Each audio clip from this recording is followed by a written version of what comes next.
On Thursday, The Hill reported a series of major Bush World policy advisors are openly endorsing Hillary Clinton over Donald Trump. First point, if Bush World were actually a theme park, it would be the worst theme park ever. Among those figures, former Secretary of the Treasury Hank Paulson, former Deputy Secretary of State Richard Armitage, and former National Security Advisor Brent Scowcroft.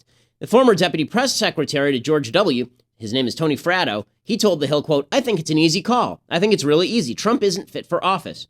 Laura Bush, she said months ago she'd prefer Hillary to Trump, basically. Here's the truth Bush World refuses to acknowledge.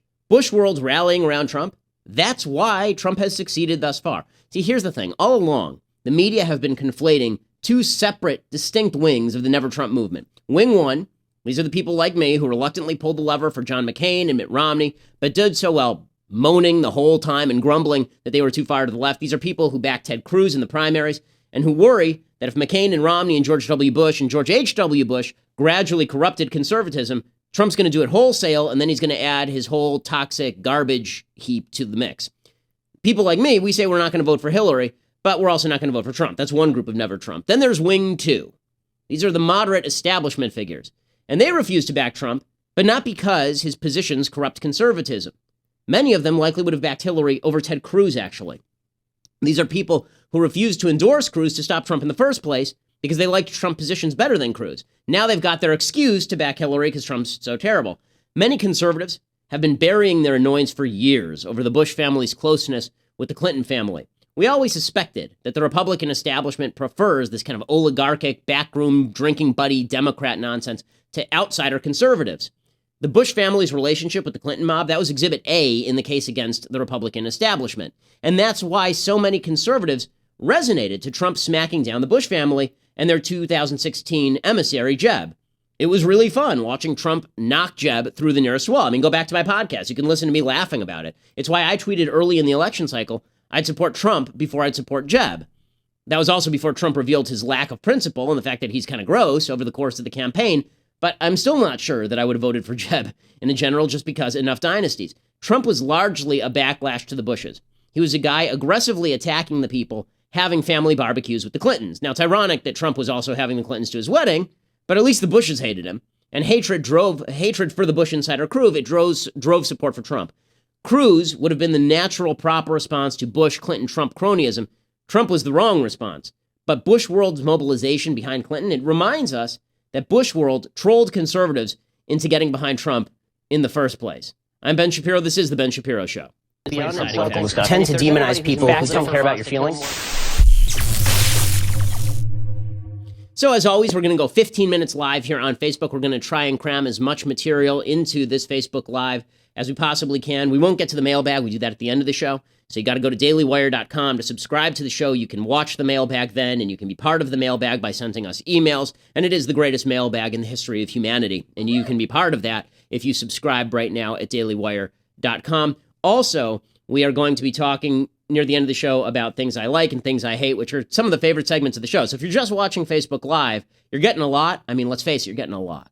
But you could be getting a lot more if you subscribe to Daily Wire. And if you want to just download the audio, you go to Apple, you go to iTunes, or you go to SoundCloud, and you can get the podcast there. All right. So let's jump in with the worst story of the day. And this legitimately is the worst story of the day. There is an Arab who slaughtered a 13-year-old girl in Israel. This 13-year-old girl, really pretty little girl, name is Hillel Yafa Ariel. She's 13 years old. She's an aspiring dancer. The reason this is an international story is because the Palestinian went into her bedroom, climbed into her house, and stabbed her to death in her bed. And you can see in the picture that we're showing right now, you can see the blood on her bed, right? There's the blood on her bed. Down on the floor, that's not the color of the carpet. That's blood all over the floor. She was stabbed multiple times. She was murdered. And the international community, they proclaimed that they're really sad about all of this. And then they said, well, you know, what really matters is where she was killed. No, not in her bedroom, not in her bedroom. It's that her bedroom was in the wrong place. It's that her bedroom was in the wrong place because her bedroom, you see, was in a place called Kiryat Arba.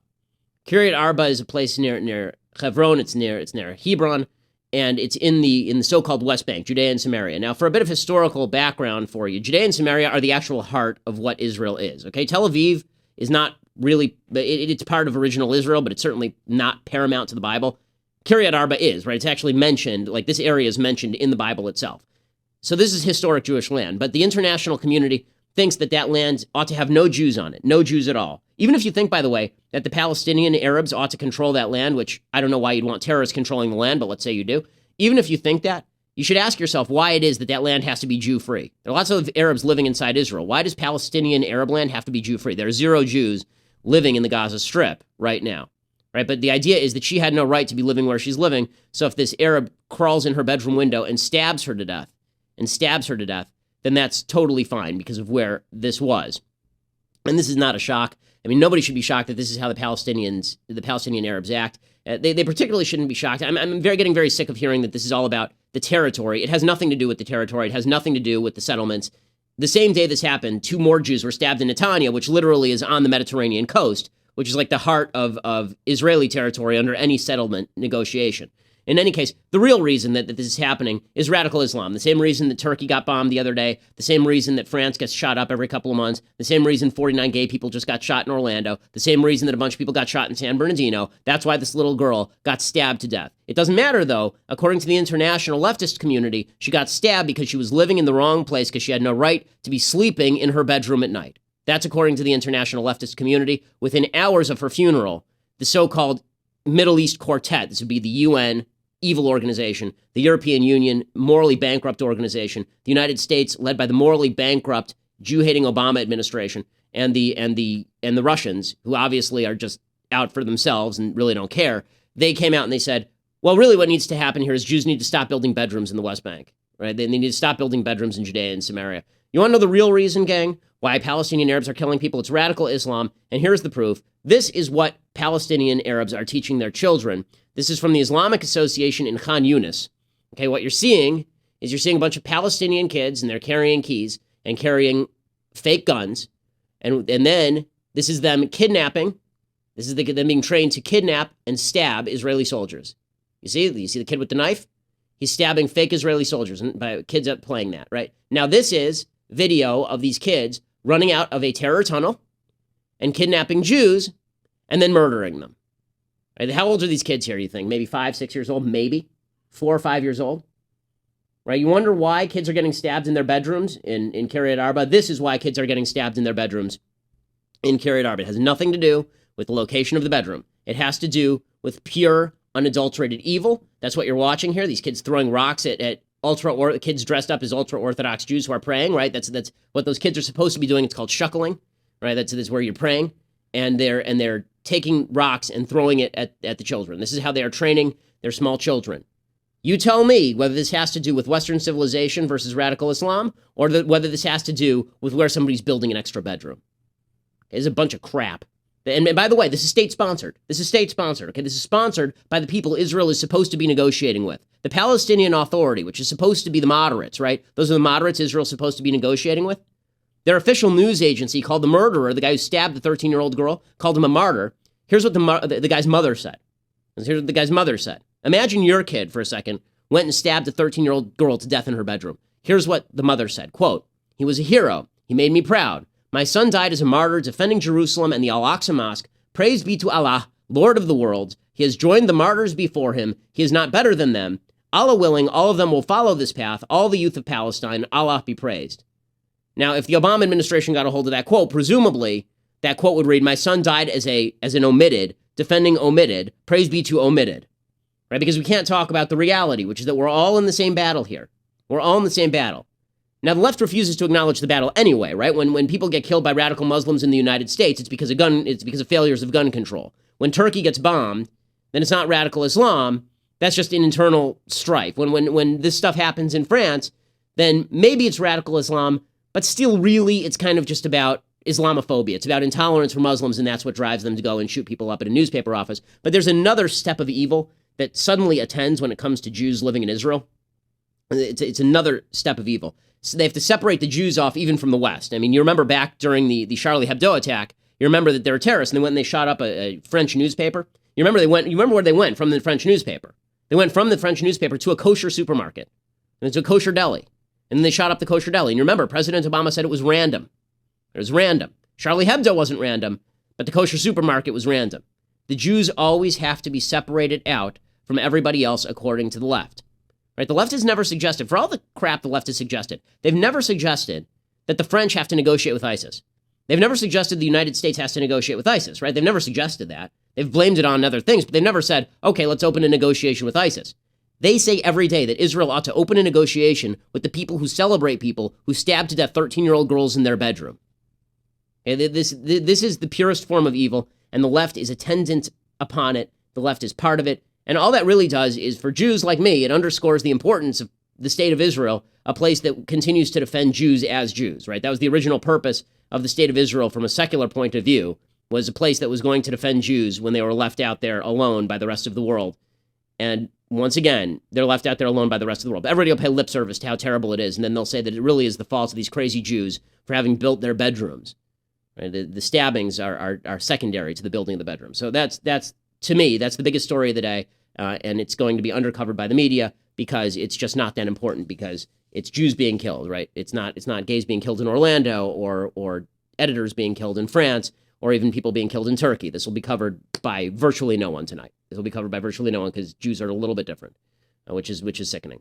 Okay, so on another note, President Obama is very, very angry at Donald Trump. He's really angry at Donald Trump. And he was in Canada yesterday, and he did legitimately, I don't think we grabbed footage of it, but the world's most awkward handshake with Justin Trudeau and Enrique Peña Nieto, who's the president of Mexico. They all met together, and they started kind of doing a handshake where it looked like they were doing a secret handshake to get into the no girls, boys only club.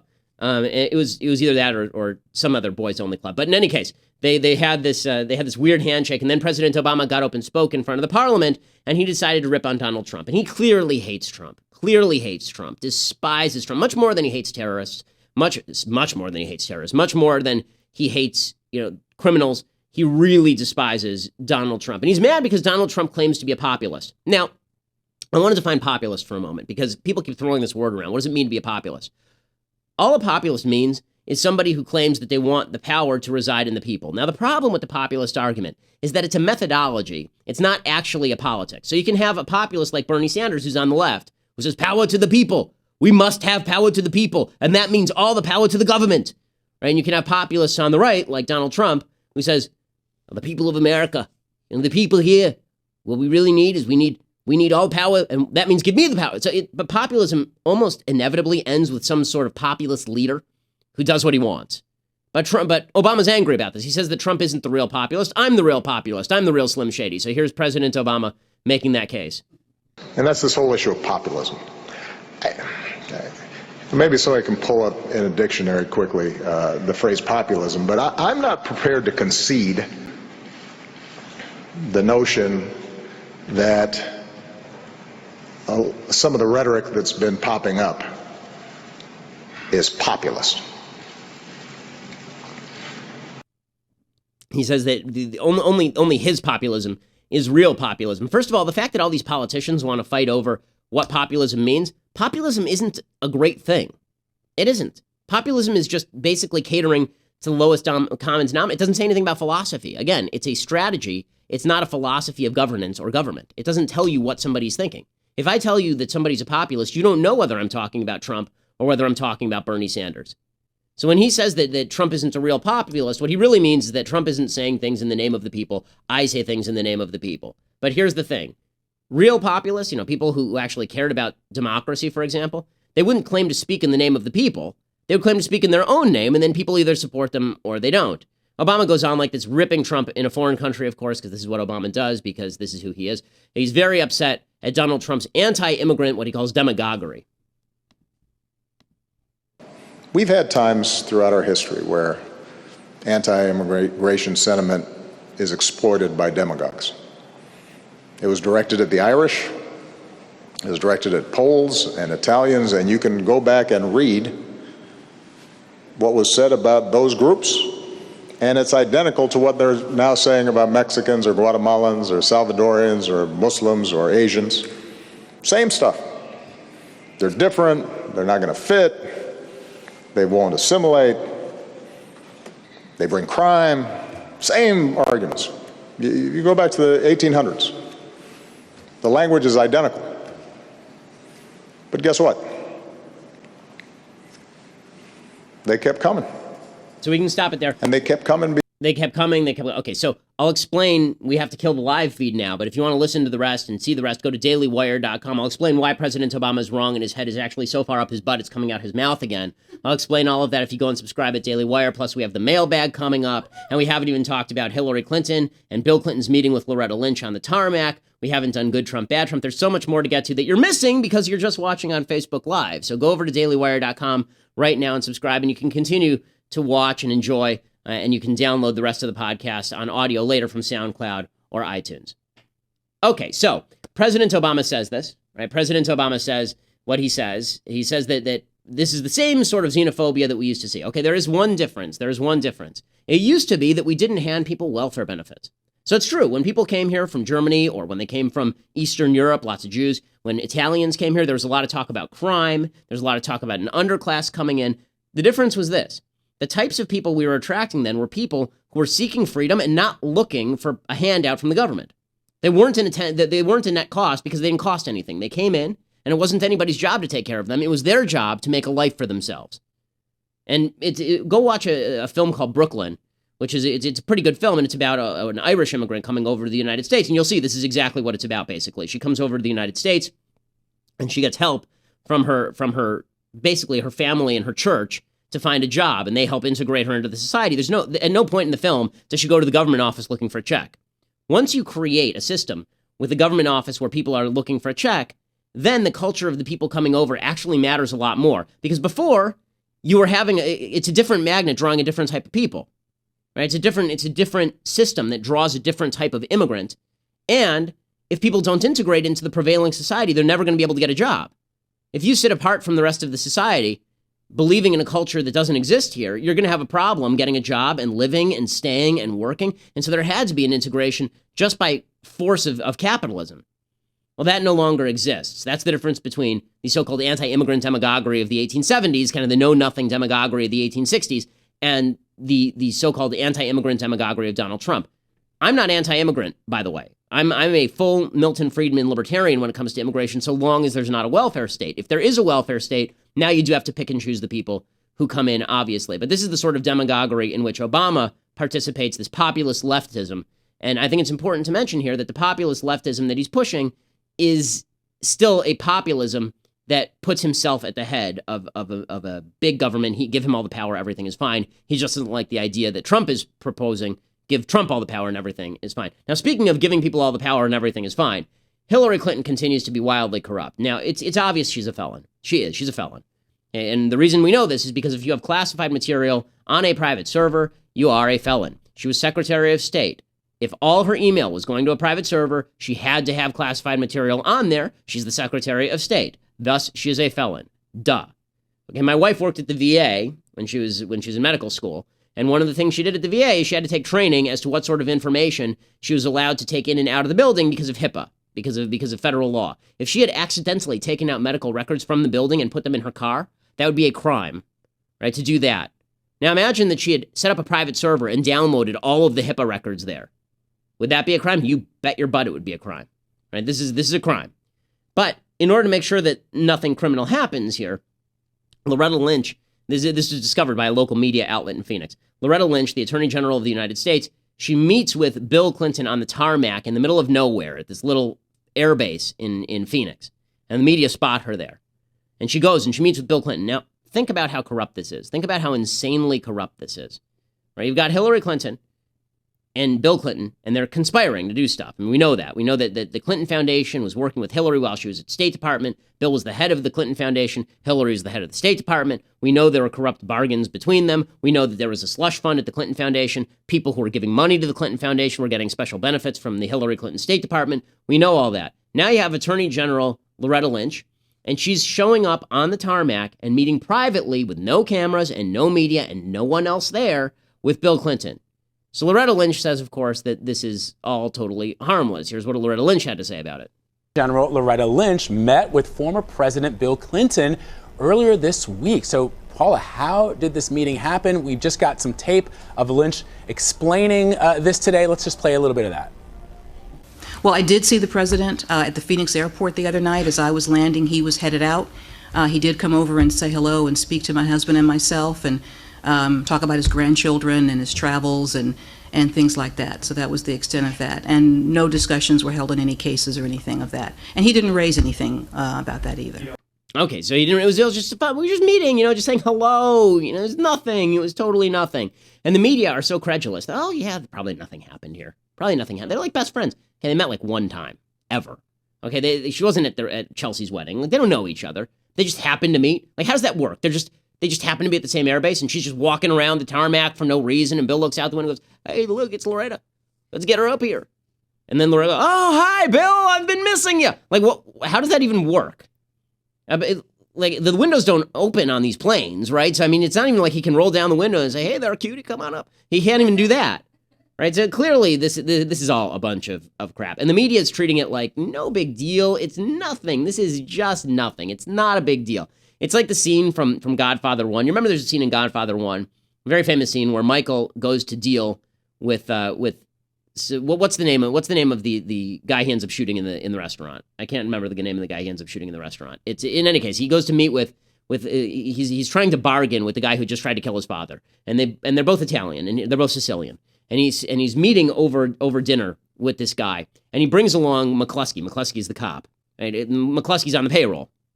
So McCluskey's sitting here, and Michael's sitting here, and the other guy is sitting across from him. And they're speaking. They're just talking about, how's your father? Oh, everything's good. How are you doing? Everything is fine. And then at a certain point, the other guy turns to the cop who's on his payroll, right? He turns to the cop who's on his payroll, and he says to him, "Me and Michael, we're going to speak Italian now." And is it Salerno, the name of the guy? I'm trying. It's killing me it's killing me that I can't remember the name of the guy who's the villain. I mean, Sollozzo. That's who it is. Sollozzo. Thank you. So Sollozzo is sitting on the other side. And Sollozzo turns to McCluskey and he says, "Me and Michael, we're going to talk Italian now." And McCluskey goes, "Sounds good to me. Go ahead." And he's sitting there with the police uniform on, and they're talking to each other, and they're saying what they want to say, and it's not even translated. So unless you speak Italian, you don't know what they're saying. And that's the media here. Right, Bill, Loretta Lynch, Obama, Bill, they turn to the media and they go, me and Loretta, we're gonna speak a little Italian here. We're gonna speak a little Italian, and the media goes, "Okay, do what you need to do." And that's what's going on here. The media are refusing to acknowledge the obvious, which is they're not getting together to talk about their grandchildren. Come on. Bill has more grandchildren than he's even willing to talk about, I'm sure. I mean, the idea that Bill's calling her on board, saying, "Yeah, Loretta, I was just hanging out with Charlotte the other day, and she was so cutie. I mean, she's so cute. She's the only cutie I ever haven't wanted to have sex with. It's amazing." Like, the idea that that's the conversation, and not, "Well, hi there, Loretta. My wife's running for president, and we know that you're not going to indict her or anything. We think that maybe there might be a slot for you opening up in the next administration." Like, that's not the conversation. The idea that's not the conversation, that it was just all friendly talk. They're just getting together to hang out because they're best buds and they were sharing a cigar and a bit. What kind of garbage? What kind of crap? Even the Democrats, by the way, know that this looks awkward. Senator, I think it's Chris Coons from Delaware. He says that this was probably a bad idea. What do you think about the impropriety or the appearance of that? Well, Allison, I've just heard about this morning. My impression of the meeting was that the Attorney General was coming into Phoenix to give a speech about community policing, and that the former president asked to talk to her briefly about community policing.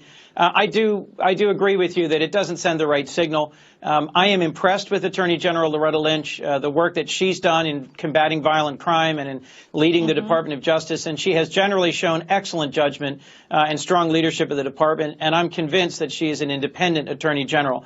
But I do think that this meeting sends the wrong signal, and I don't think it sends the right signal. I think she should have steered clear even of a brief, casual social meeting with the former president. She should have said, "No, thank you, I'm not available to meet right now."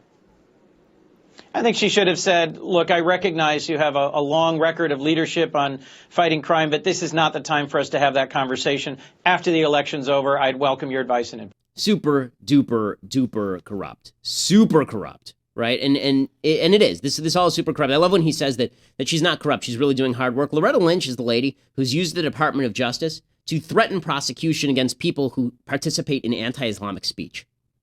Loretta Lynch is the lady who's used the Department of Justice to crack down on private businesses, as well as police departments that have nothing to do. Police departments that have nothing to do with racism. She's used the DOJ to crack down. She's absolutely corrupt from beginning to end. Andrew Klavan calls her sinister. That's a really kind word for Loretta Lynch. And the idea that she's meeting with Bill just out of the goodness of her heart, absolute horsepucky, absolute nonsense. Well, but don't worry, the media won't focus on any of that. And they also won't focus on the fact that the left refuses to acknowledge real dangers to the country. Right? They just, okay, so Hillary is corrupt, whatever. Okay, so there are real dangers to the country, whatever. There's a DHS whistleblower, Department of Homeland Security whistleblower, and his name is Philip Haney, and he's testifying on the Hill yesterday. Listen to what he says about what the federal government has been doing to cover up for terrorism, and then we'll talk about how the left has responded to all of this. Between these 2 dates, 2008 and 2016, came what I call the first great purge, when I was ordered by the Department of Homeland Security headquarters to modify, a euphemism, removing all linking information out of approximately 820 text subject records in our law enforcement system that almost exclusively had to do with Muslim Brotherhood Network here in the United States. I was told to remove all unauthorized references to terrorism, that I was no longer allowed to do what are called memorandums of information received, what we call MOIRs, no more text records, no more research, and no more special treatment from the agency. But during that time, hundreds of law enforcement actions had been taken in the 3-year period when those 820 plus records were still in the law enforcement system. At exactly the same time, a controversial inaugural meeting took place on January 27th and 28th, 2010, between American Muslim leaders and the Department of Homeland Security Secretary Janet Napolitano, which was hosted by the Department of Homeland Security Civil Rights and Civil Liberties. It was controversial because several of the individuals attended the invitation-only conference in D.C. were known affiliates of at least 2 of the same Muslim Brotherhood front groups that had just been named as unindicted co-conspirators in the largest terrorism trial in the history of the United States. Stop it there. Haney, it's difficult to listen to him because he's very boring, but what he's saying is that the Department of Homeland Security basically wiped out of its records affiliations with terrorist groups, including the Muslim Brotherhood, for people under investigation, and then proceeded to even meet with people who had those affiliations in their civil rights division. Right? That's what he's saying. So is the left worried about, Hillary risking national security? Are they worried about the cover-up from the federal government? Are they worried about terrorism? Are they worried about radical Islamism? No, of course not. They're worried about gun control. So you got all these celebrities now, and all these celebrities got together to read the names of the Orlando victims. They're not doing it because they want Islamic jihad fought. They're doing it because they want gun control, of course. John Carlos Nieves Rodriguez, 27 years old. John started working at McDonald's at age 15 to help support his family and was recently made the manager of a check cashing store. He purchased his first home this spring so that his mother could live there too. He loved to escape to the beach, though his best friend called him a big teddy bear who was happy when everyone depended on him. Okay, so we can stop it. I mean, it goes on like this for a while. And they go through all the victims. It's fine to remember the victims. I don't remember them doing the same thing after terrorist attacks that were clearly terrorist attacks. Did they do this after San Bernardino? I missed it. Did they do this? Have they been doing this after the Chattanooga shootings of the military members? No, they never do it. They don't do it when the issue is radical Islam. They don't do it. They should be doing it for all the victims. Right? They should be doing it for all the victims. But the only time I've ever seen the left treat victims as victims is when they're trying to push gun control or when they're trying to ban the Confederate flag. And they did this sort of stuff for the shooting in Charleston. They should be doing it when they're ripping against Islamic radicalism, but they don't care about any of that stuff. They don't. And they don't care about the corruption. And they don't care about the fact the Obama administration doesn't care about that stuff. They don't care about any of that. And Whoopi Goldberg makes that clear. Right? The Benghazi report comes out earlier this week, says that Hillary literally went to sleep, basically, while people were under fire. And that the big debate in the White House was, do we spin this so that it's about a YouTube video? Or do we not spin it so that it's about a YouTube video? And also, should our soldiers wear a uniform if they go in and save our guys? Let's dither around for 8 hours and do nothing. But here's Whoopi Goldberg summing up the thoughts of the left on all this stuff. I mean, this is stomach churning, folks. Here's Whoopi Goldberg on The View, the repository of all human stupidity, a place where the total grand combined IQ of all the people on the panel is lower than my weight with a couple of decimal points moved over. Right, here's Whoopi Goldberg, one of the stupidest people in American politics. I mean, this is part of the problem. When people, talk about, oh, she's not trustworthy, it's because people have done this. She sat with the Republicans. She sat with everybody she was supposed to sit to. She's talked about everything. She didn't do anything. Walk away. Get something new. We're bored with it. But, if we're bored. It's not as we're voting. It's done. We're bored. We're bored. We don't want to watch it. We're bored. You're bored? I don't care. You're bored? I'll tell you who wasn't bored. The people who died there. I'll tell you who's not going to be bored. All the people who are going to die because people like you don't care. The people who aren't, they're not going to be bored. They're going to be dead. Right? Because the left refuses to acknowledge the problem, wants to put in power a lady who has no capacity for non-corruption, a lady who puts her own personal self-aggrandizement and power above the lives of other fellow Americans who are in harm's way. And you're bored with it? You're bored with it. What, you got to go make a sequel to Ghost? What do you got that's going on that's so important? You got to sit there jabbering about the latest Kim Kardashian butt shot on The View? You're too bored to deal with it? You're too bored to deal with the fact that your chosen candidate is a corrupt felon? You're too bored to deal with that? That she was willing to lie to the families of the people who were murdered? Sorry if you're bored. Sorry if you're bored. But they all are bored. They're all bored. The media's bored.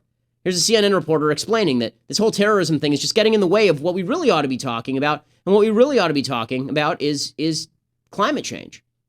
To think that virtually every time we go on one of these foreign trips where the White House wants to emphasize something else, I mean, here they really want to be focusing on North America and climate change. Again, terrorism has overshadowed some of those subjects, and we know that the president's going to be getting more questions about this and those abilities of ISIS to launch these attacks throughout the day. I mean, it's just too bad. Terrorism is just overshadowing this stuff. We really ought to worry about whether the sea levels are going to rise a foot in 100 years. That's really what we ought to be worrying about right now. Not about this whole terrorism shtick. It really is just annoying. I wish that people would just put that aside.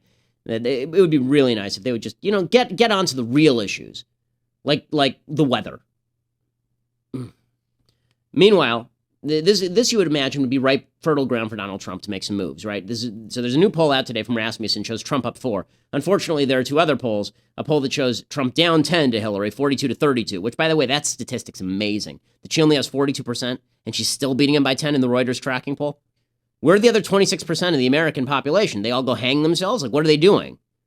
Right? It appears to me that the other 26% are looking and saying, okay, we've got Trump, who's a crap show, and Hillary, who's a crap show. We don't like either of them, so we're just not going to tell you who we're voting for, right? But the bottom line is that you would imagine Trump should be making some moves. And Trump says some things that are worthy of saying. Again, as always, every single day. See, this is the thing about this particular feature of the Ben Shapiro show, this new and really, I think, consistent feature of the Ben Shapiro show. Every single day, there's good Trump and bad Trump. There's no day that goes by where it's just good Trump. There's no day that goes by that it's just bad Trump. Right? It's almost always there's some good Trump and there's always some bad Trump. So it's time for some good Trump, bad Trump. Here is the good Trump. Okay, so good Trump. Donald Trump talked yesterday about Syrian refugees being allowed into Europe. He said this on Bill O'Reilly's show, and this is exactly right. If he made this the sole focus of his campaign, gang, he would be in good shape. If he actually made this the sole focus, after everything that I've just said, the corruption, the felonious backroom dealing, the fact that the left is totally bored and willing to allow Westerners to be killed, whether they're Jews in Israel or whether they're gays in Orlando, this would be where Trump can make his hay. So here's Trump talking about ISIS. The fact that they seem to have these victories, I don't know if you call that a victory, but it's a victory. It's perceived as a victory.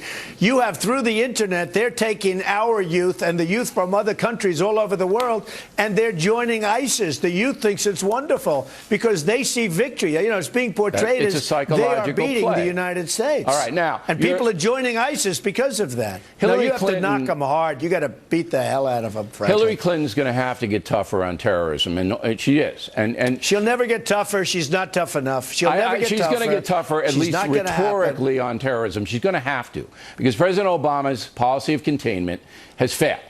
Everybody in the world knows it's I don't see it happening with her. She's not going to get tougher. It started under her. It was a little group of people. It could have been wiped out quickly and effectively then. Now it's a very large group of people, and it's only getting bigger. And if she gets in, it'll be massive, and we won't even have a country anymore. We're going to be afraid to walk outside. All right. Now we're going to hold Mr. Trump over. And Bill, remember one other thing. They're letting tens of thousands of people come in from Syria, and nobody knows who these people are. All right. Well, we went through that already. A lot of already. those people are ISIS. Okay. A lot of these people are ISIS. I'm not Okay, what he's saying right there, he got a lot of flack for that last line. A lot of these people are ISIS. Polls show that 13% of Syrian refugees say they have sympathies with ISIS. So this is good Trump, right? What Trump is saying here is exactly right. If I thought he actually took the issue seriously, it would make me feel a little bit better about Trump. I don't think that he takes it particularly seriously. I think he's an ad hoc guy, and he says what comes to mind, but I think that as soon as it's out of his head, it's out of his head. But here, this is good Trump, right? This is the Trump that says we got to take these issues seriously. And then, naturally, because it's a day ending in Y, there's some bad Trump. So Trump also was talking more about free trade yesterday. One of the things that's very irritating to me politically, and it's very hard for me on politics. I do think that there are smart things and stupid things in politics. I think there are true things and false things in politics. And I think that politicians will basically lie to you in order to get you to do what they want you to do. I think right now there's a movement by the left and by the right, really by the left, because Trump is of the left, on trade, that to rip on free trade. And we talked for 20 minutes yesterday about Trump's anti-free trade policies. Both Trump and Hillary Clinton are lying to you about free trade. Here's Donald Trump lying to you about free trade yesterday. You go down the line and you look at what we've accomplished together. And I said to myself, why would the U.S. Chamber of Commerce criticize what I'm saying? Because here's what I'm saying. Very simple. I'm all for free trade. It's fine. But I want Carl Icahn negotiating for me. I want the greatest business people negotiating my deals, not hacks, okay. But I'm all for free trade. But here's what, because, you know, the U.S. Chamber of Commerce is totally controlled by the special interest groups, folks, just so you understand it. And there are special interests that want to have the deals that they want to have. They want to have TPP, Trans-Pacific Partnership. One of the worst deals. It'll be the worst deal since NAFTA. No, it'll be the worst. It'll drain the rest of your businesses out of Maine, believe me. It'll be the worst I mean, deal he's just going on like this, like this. It's all nonsense what he's saying. I mean, the idea that NAFTA killed American economics is just silliness. It's not true in any way. We read the statistics yesterday. It's not true. And Charles Krauthammer gets this right. He says, we've now reached this point where both parties are against free trade. Well, what he saw for the Republican primaries is that the traditional ideology, free trade, more reasonable, more open on borders, was something that everybody else was supporting. And he saw a real opening, and he won the nomination, essentially on that message. Question is, how will it play in the country? I think what's most interesting is the fact that if the Republicans are now banning free trade, for the first time ever in our memory, we're having a presidential campaign where neither side is for free trade, which I think bodes really badly for our allies abroad, the Australians, the Canadians, the Mexicans. Imagine the Mexicans looking at the cancellation of NAFTA, what effect it would have on them.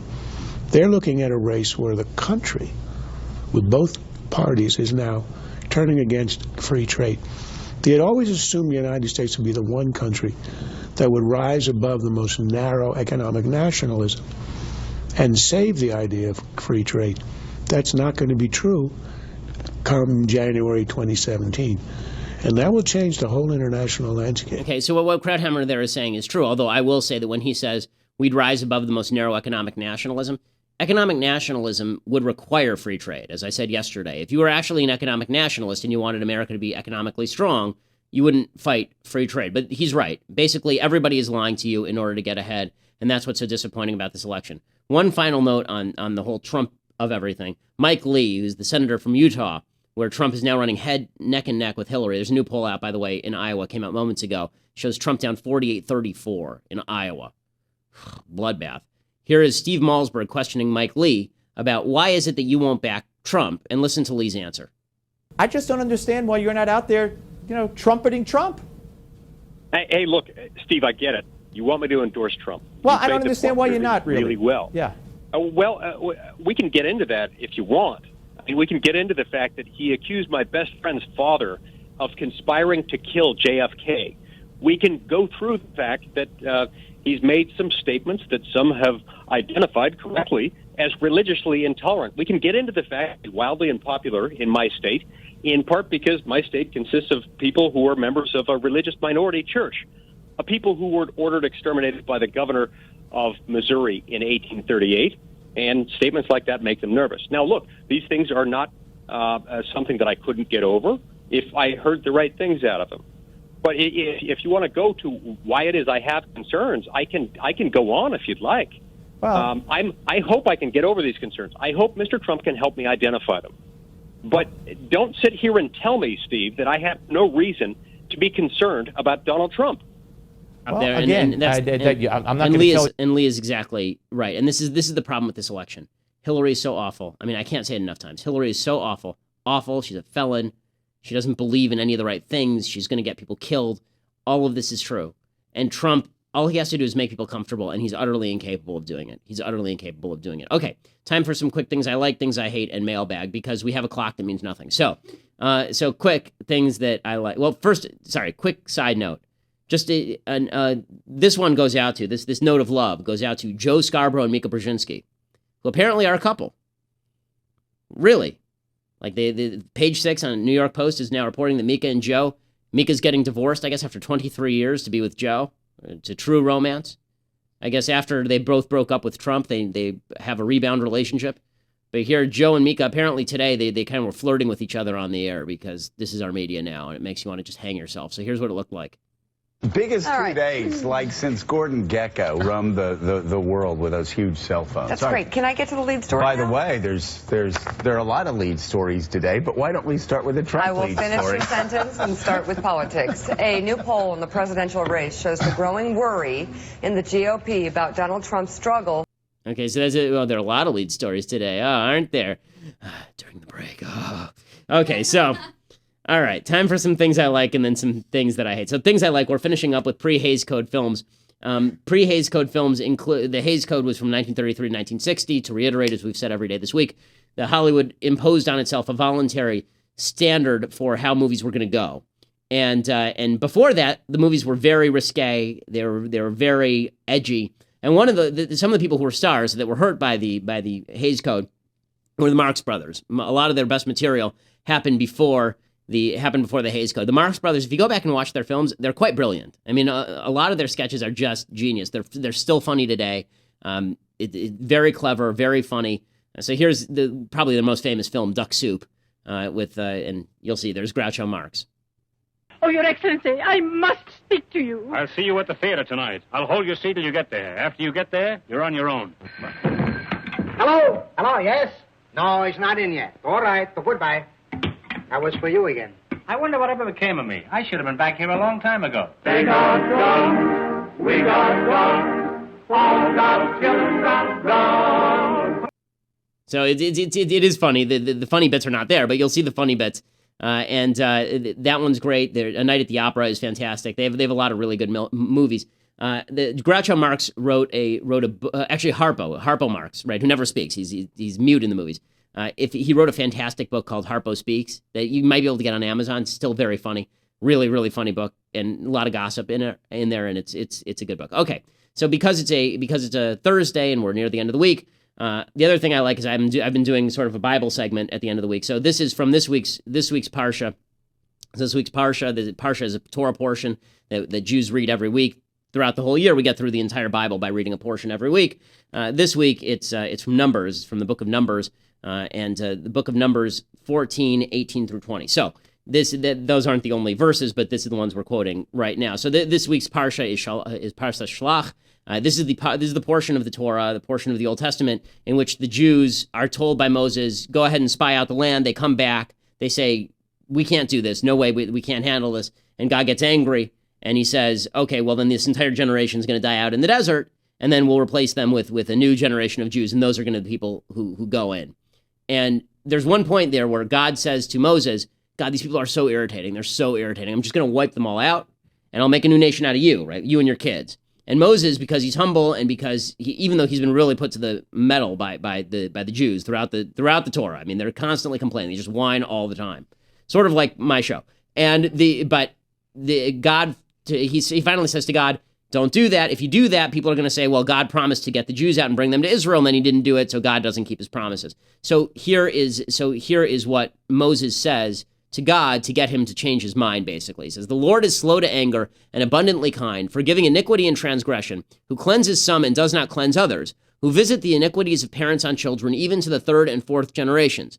Please forgive the iniquity of this nation in accordance with your abounding kindness, as you have borne this people from Egypt until now. And God says, I have forgiven them in accordance with your word. This formulation right here, Jews say this a lot right around Yom Kippur, right around the Day of Atonement. We say this particular thing a lot. and this formula. So what's so special about this formula? So what's special about this formula, as you'll notice, is that it doesn't just say God gives us what we want. It doesn't just say God is kind. It says God is just and God is kind, and we recognize that if God were just, we would die, and we recognize that if God were just kind, we would kill each other, right? Because if God just let us alone to do what we want to do, we'd kill each other. So God is just and God is kind. He has to make exceptions to his own rules. My favorite phrase of this, actually, I think is something people misread a little bit.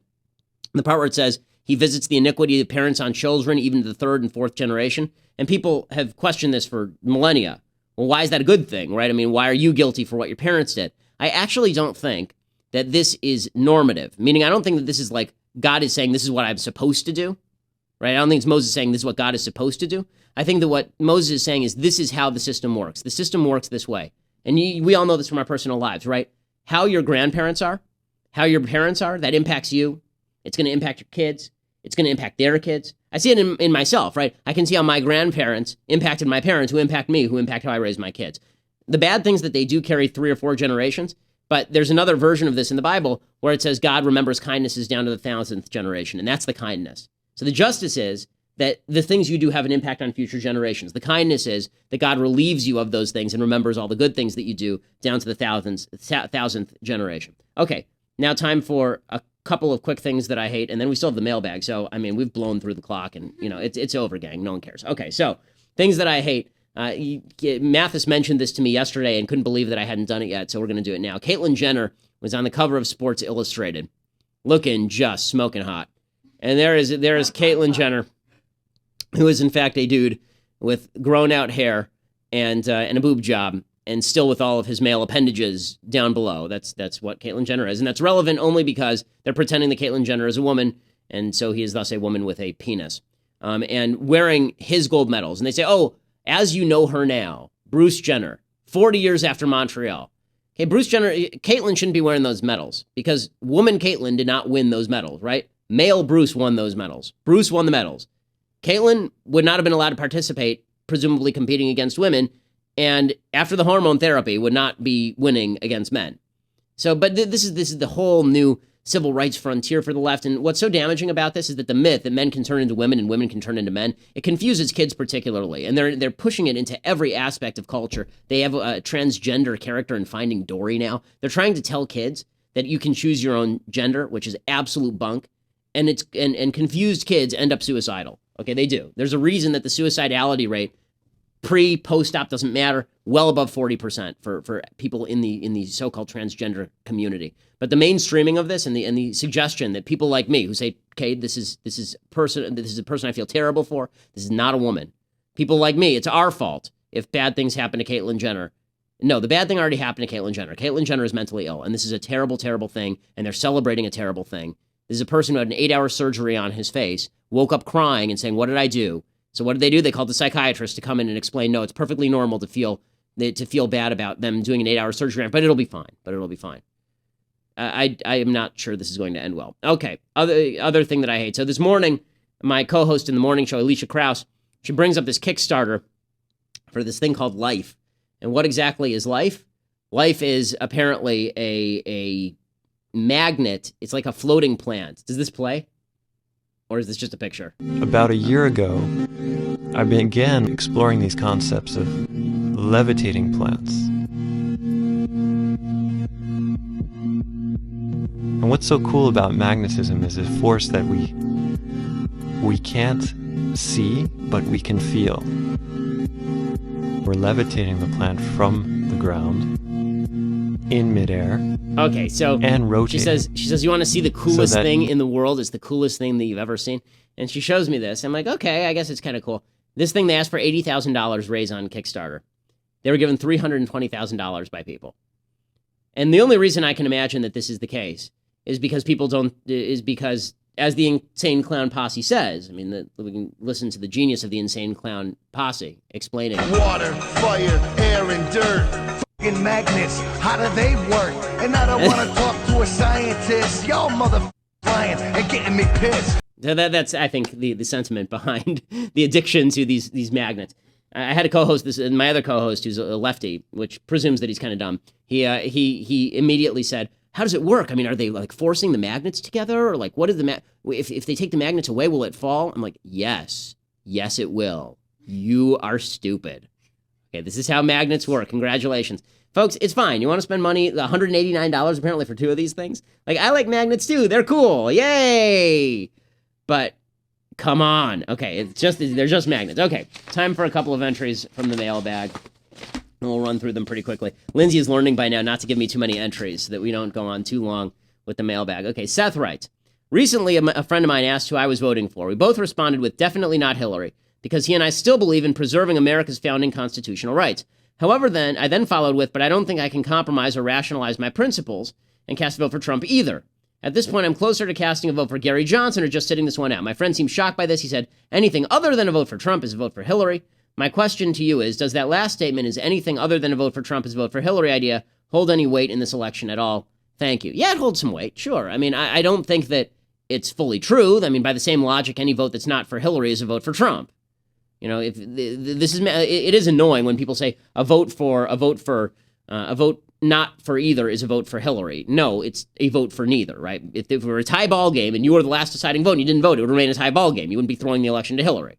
But that said, as I've said many, many times and will continue to say, I understand if you want to vote for Trump just to stop Hillary. I get it. I may disagree. The reason that I disagree is because my view is that you're corrupting your principles in order to vote for a guy who's, number one, going to lose, and number two, even if he wins, is then going to corrupt the future of conservatism and turn it into European far-right nationalism. And it's going to be very difficult for the conservative movement to recover from the leadership of somebody like Trump, particularly when conservatives fall in line and tell each other to shut up about all of the terrible things that he does and says and all of the principles that he undermines. For example, Stephen Moore is a really good economist. Stephen Moore, a free trader, he's basically gone silent now, and he's trying to pretend that Donald Trump isn't anti-free trade. He is anti-free trade. And I love Stephen Moore, but he's anti-free trade. I mean, you can't do that. Okay. Justin writes, I agree. I think we agree conservatives need to stand up to the left and stop allowing them to set the moral framework of the national conversation. Taking that to the alt-right, whose primary goal is to usurp our movement, should they be confronted or ignored? Will their right-wing version of SJW politics defeat itself by virtue of its lunacy, or do we need to shift focus to deal with this internal problem? I mean, as you know, I've been confronting this head-on. I think it's a mistake not to confront it head-on. I think that people need to be informed, because people are going to ruin their lives over this. There really will be young people who fall into the alt-right trap, where they think that they're doing some great good for the universe by shouting cuck at people, or by using the N-word in chat rooms. And then they're going to find out that not only did they not do their movement any good, not only did they not break the stranglehold of the SJWs, but they actually are going to be targeted and ruined by the SJWs for saying things that are pretty much indefensible. The N-word is pretty indefensible. I still haven't heard from, for example, Milo Yiannopoulos, who's a big alt-right guy. I still haven't heard from Milo use the N-word. Right? He says that he's not bothered if anybody else uses it, presumably. But why doesn't Milo use it? If Milo's so gutsy, why doesn't Milo just use the N-word? I mean, if he wants to violate taboos and destroy the social justice control of language, why doesn't Milo use the N-word? And the answer is because Milo knows it's stupid to do so. Milo knows it's a career ender to do so. That's why Milo doesn't do it. But he's happy for other people to do it. And that's what I find so kind of gross about this whole thing. You're not fighting political correctness by saying things that are just vile. You fight political correctness by fighting political correctness. And Matt says, hi, Ben. You talked about how tariffs are bad for the economy, which I agree with. But if it would mean an elimination of the income tax in America, would you support going back to a system where virtually 100% of federal funding comes from tariffs and the IRS keeps their grubby fingers off our paychecks? Well, I mean, that's not the choice before us. I think that if we were to talk about eliminating the income tax versus the sort of protectionism that would pay for our current budget, no. If we're talking about the sort of tariffs that prevailed at the beginning of the Republic versus the income tax, absolutely. I mean, those were pretty low tariffs. It depends on the level of tariffs, in other words. If you're talking about a full protectionism versus 40% income tax, then no, because full protectionism destroys your economy. But this is really a mathematical calculation, not a moral one, since both of these things are bad. The income tax is bad and tariffs are bad. If you're going to have any sort of tax at all to raise money for the federal government, my view is that the only real tax that's fair is a tax maybe on consumption and only for purposes of how it's spent. The purpose of the means of the tax is less important to me than the spending that arises from the tax. The reason income taxes are so high is because we have a welfare state. Get rid of the welfare state, you won't need all these tax dollars. One of the things I think is so stupid about how Republicans talk about taxes is when they say things like, and George Gilder makes this point, when they say things like, we really have to, the Laffer curve. If we just lower tax rates, we'll get more government revenue. I don't want more government revenue. If government revenue lowers, that's fine with me. So we cut. That's the point. I want the government cut. That's one of the things I like. Okay, Ricardo writes, how important do you think minority votes will be in this election? Can Republicans reach minorities with Trump as the nominee? No, Republicans are not going to reach minority votes. They're not going to reach majority votes with Trump as the nominee. He's out there touting this Quinnipiac poll showing him at 33% among Hispanics. If you believe that, I have a bridge in Brooklyn to sell you. That ain't holding up. As far as minority votes in the election, Hillary's going to rely heavily on them. One of the reasons I think Hillary will do well is because the minority vote will come out, not at the same rates as Obama, but in the same percentages. And she'll do much better with the white vote than Obama ever did. Joy says, hey, Ben, love the show. Why does your Donald Trump impression sound like Zoolander with a sore throat? Excellent question.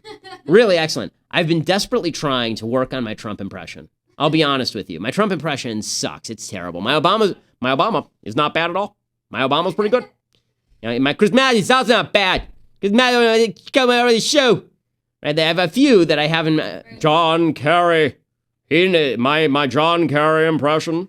Here to serve you, the American people. I have a few in my bag that are good. My Trump sucks. So I really need to sit down with just a speech of Trump, and honest to God, listening through a speech of Trump doing this would be so hard. But I need to kind of stop and start and work with my Trump impression. That's why it's so bad. Okay, Travis writes, Ben, could you refer me to a piece of literature you wrote that best explains every which way the government should stay out of the free market? Thanks. Well, I'm not sure that there's ever like one piece that I wrote about this. I mean, the basic idea here is that free markets are, I can do it in almost one sentence. Okay, free markets are voluntary. They're voluntary transactions. Anybody who gets in the way of voluntary transactions is an obstacle to your freedom and happiness. There. That's why government should stay out of free markets. Joseph, Mr. Shapiro, big fan. I wonder if you would consider doing a PragerU lecture series detailing conservative arguments. This would be an excellent member benefit for your website. I would love to do that. We'll think about how we can make that happen. And as we gain members, I think that we're going to be able to do more of that kind of stuff. So if you're not subscribing, folks, I know there are tens of thousands of people who listen to this show every single day. As we say, we're the #1 daily podcast for conservatives in America by the numbers. Subscribe, and then we'll be able to do more of these sorts of things. Brett writes, what do you think of the Rams moving back to LA? I could not care less. I could not care less. Football is a TV sport. I was perfectly happy watching football on TV. I've never been to a football game. I don't feel the need to go to a football game. Me spending taxpayer money to bring the Rams back to LA, they couldn't sustain them here the first time. They couldn't sustain them here the second time. So I don't see why they'd sustain them here now. Okay, Taylor says, with the government continuing to grow more and more, at what point would you say our government would become tyrannical? Would it become possible at this point for the people to fully implement the Second Amendment, take up arms, start an uprising against the government, actually be successful? Okay, so this is a question. This is maybe the hardest question in American politics. It's almost, you don't know it until you see it. I can tell you what my personal breaking point is. My personal breaking point comes when they come to me and they say, we're going to take your kid from you because you refuse to abide by our rules. That's my personal breaking point. I think that's a lot of people's personal breaking point. I think tyranny is gradations. I don't think there's like a hard point where it's tyranny. I think we're already living in a bureaucratic tyranny. The question is, what level of tyranny justifies armed resistance? I think if they come to me and they say, you can't worship as you see fit, and we're going to take your kid away from you if you try to do so, that's when I'm coming at you with a gun. Right? That's when I'm coming at you with a gun. And the other alternative being you move. But if they come after Texas, if they come after Idaho, if it becomes there are no places in America that you can even run to, you can't even move, or they restrict your movement, I can't leave California to go there, then armed resistance becomes necessary. And I think that the federal government knows that, which is why at a certain point they're going to leave Texas alone, because nobody wants this bloodbath. It's one thing to do this to people in California. It's another thing to go to the people of Texas and say, by the way, we're taking your kids because you're not teaching your 5-year-old about transgenderism, and we're going to take your guns too. People of Texas, we got a bunch of people from Texas in this room, and Texas ain't going to stand for that kind of crap. Okay, Chris says, hey, Ben, my question is about my brother. He's a full-blown leftist at this point. That's sad. He talks about cultural appropriation. He hates jokes at the expense of marginalized people, as he calls them. And worst of all, he is a vegan. Okay, so first of all, I'm gonna make fun of vegans for just a second. Because they're marginalized people, and I'm going to culturally appropriate by saying that he may be a vegetable. Okay, the point being, how will you raise your kids to instill conservative values in them? You have to give kids a mission in life. It's not just enough to raise them with conservative values. You have to give them a mission, and the mission is living out those values in a way that makes the world a better place. What kids are seeking is mission. What everyone is seeking is mission. Everyone wants to know what their place in the world is like. The left gives them mission. It's why people like Bernie Sanders. They feel like they're part of something. Conservatives don't do that. We basically say you're on your own, go live your own life. That's freedom. That's true, but that's not a mission. That's not a mission. Your mission is to promulgate those values among family and friends, to build families that are capable of fighting for those values, to spread those values throughout the world. That's our mission. That's our mission. And if you don't have a mission, you're going to lose your kids. Daniel says, Ben, if you could write and direct a movie, what would it be about and who would you want to act in it? Great question. Great question. So I will say this is kind of a funny answer, but if I could pick one movie that I think would be a successful box office movie, because there are lots of movies that you can call, and like a movie about something, the movie that I would do is a movie about the Ali Frazier fights. The Ali Frazier fights. So I've talked about this before. I'm a boxing fan.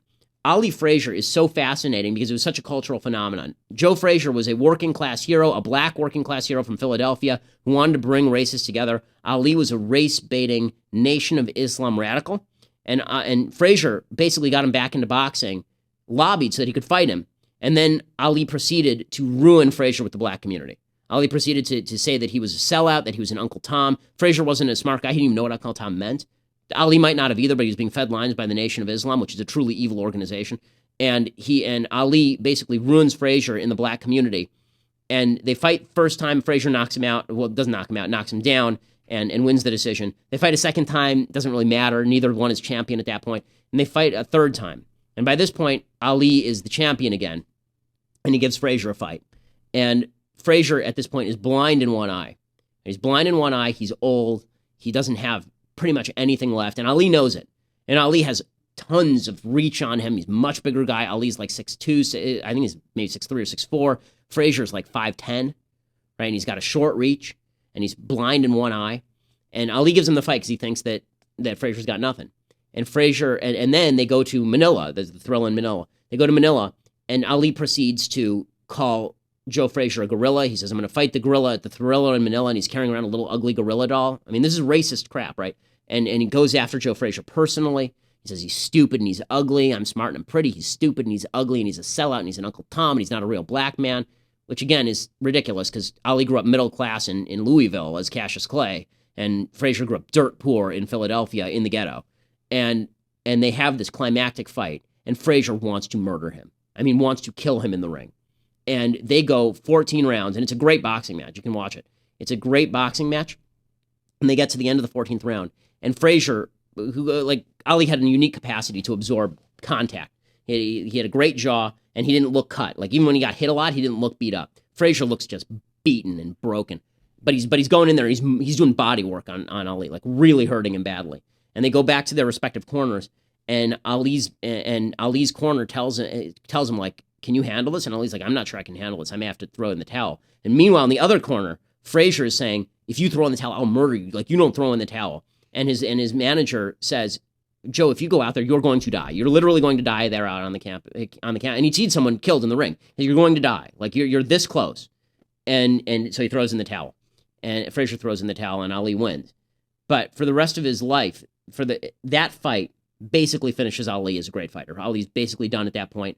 Frazier for the rest of his life is crippled by this feeling of insecurity in the black community that he was once a hero in because of Ali. Ali's now this great hero across America. The villain becomes the hero, and the hero becomes forgotten, right? And he spends the rest of his life bitter and angry about this, to the point where they asked Frazier later in his life, about those fights, and he says, Ali won 2 of the 3 fights, but if you look at Ali now, who got Parkinson's, and he absorbed so much punishment from Frazier, it crippled him for life.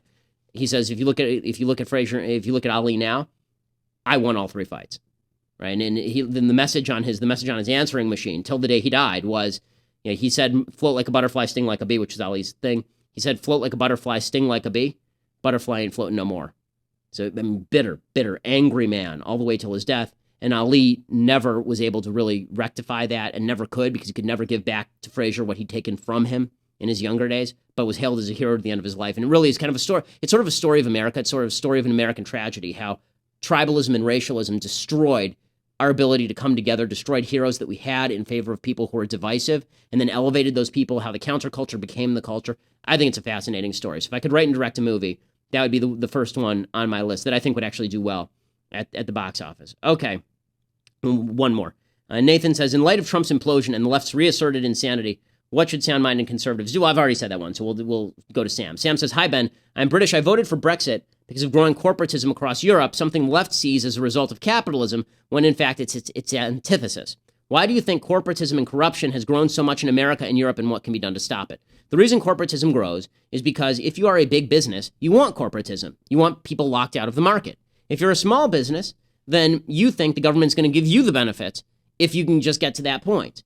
And so corporatism does really well because those are the people who give donations to the politicians. Those are the people who run all the big businesses that hire everybody. Corporatism is very popular and has been really since the advent of the fascist state. Corporatism was an invention of Mussolini. Right? The corporatism is a fascist term. The idea being that the state is a corpus, right? It's a body, and every element of the state should be like a limb of the body, and the state will organize how many industries are allowed to succeed and which industries succeed and which fail. That's what corporatism is. It's become popular because the people in the industries that are helped, obviously that's popular among, and everybody else, we don't even notice that the government's doing it until we become the victims of it. So that's why it's become so popular and always will be popular unless you have principled people standing against it. Okay, so that was a super long episode, but we will be back next week on Monday, and as promised in the Facebook Live session, I won't shave over the weekend. So you're about to see Sexy Ben. Oh, yeah, I know. Everybody's very pumped up. No, nobody's pumped up, but it's okay. We'll be back here on Monday for more because there will be more news breaking, I'm sure, over the weekend. I'm Ben Shapiro. This is The Ben Shapiro Show.